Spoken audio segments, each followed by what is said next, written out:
don't sweat the small stuff. It's all small stuff. Right? I keep on saying it's all small stuff. Anyway, it's a great day, sunny, and typical Southern California weather. Today it's 32. The title says, Life is a test. It is only a test. Well, I guess life is a test, yeah. So, here you go. One of my favorite posters says, Life is a test. It is only a test.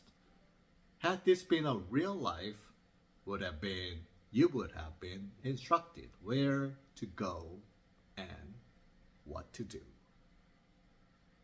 Whenever I think of this humorous bit of wisdom, it reminds me to not take my life so seriously. Okay, so let's see what it says.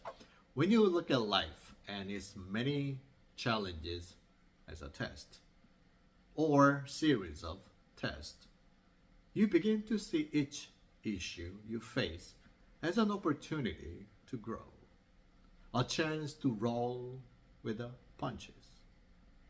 Whether you're being bombarded with the problems, responsibilities, even insurmountable hurdles, when looked at as a test, you always have a chance to succeed.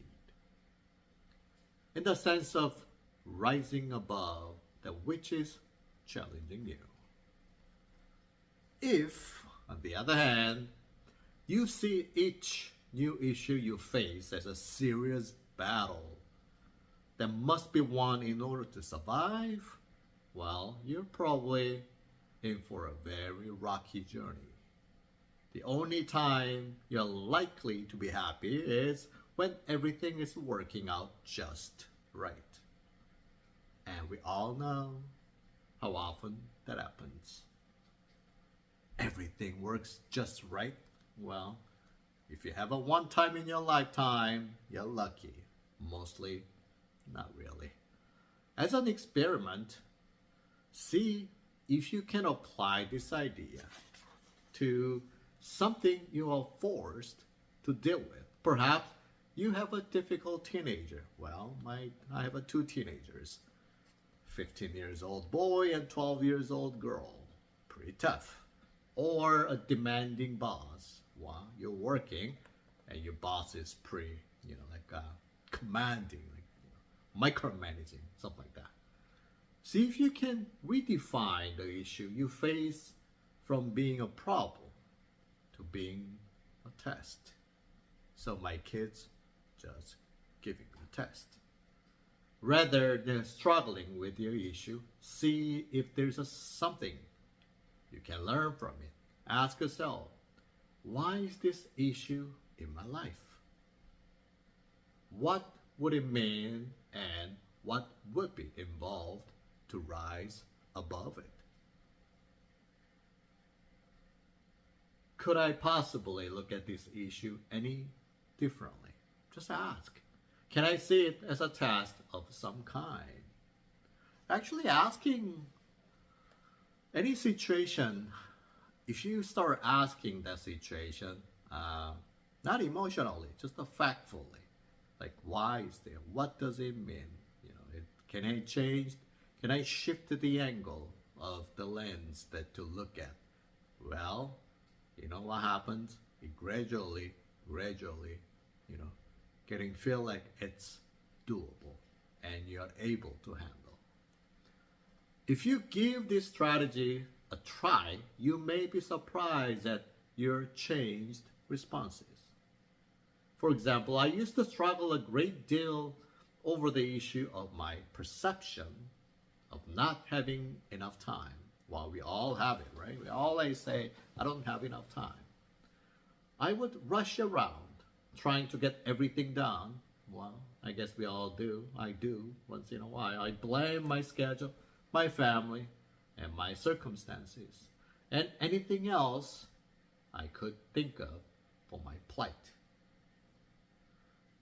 Then it dawned on me, wow, Once you start doing that, claiming it, blaming it, what's happened? Well, you're just going downward, like spiral downward. It's your negativity is growing and more. Well, that's it. If I wanted to be happy, my goal didn't necessarily have to be to organize my life perfectly so that I had more time, but rather to see whether I could get to the point where I felt it was okay that I couldn't get everything done that I felt I must. He shifted a chain. He just shifted the angle of perception. In other words, my real challenge was to see my struggle as a test. Seeing this issue as a test ultimately helped me to cope with one of my biggest personal frustrations, that I'm complaining about lack of time. I still struggle now and then, yeah, of course, Again, this thing, if you try to put your all the issue to the test, doesn't mean you're not gonna do it. I told you, if you try to do everything right, that's actually stressful. I still struggle now and then about my perceived lack of time, but less than I used to. What's the purpose of life? We have just be better little by little every day. So as far as you feel less, it's good. It has become far more acceptable to me to accept things as they are. Tao, if you ever check my, different story, Tao, it's way to live, way to survive. I'm not gonna put survive. I don't really like the word survive. Way to live, way to flow. That's the thing. Live as they are, and you do what you could do. That's all you need, the way we live. Thank you. Have a great rest of the day. Bye.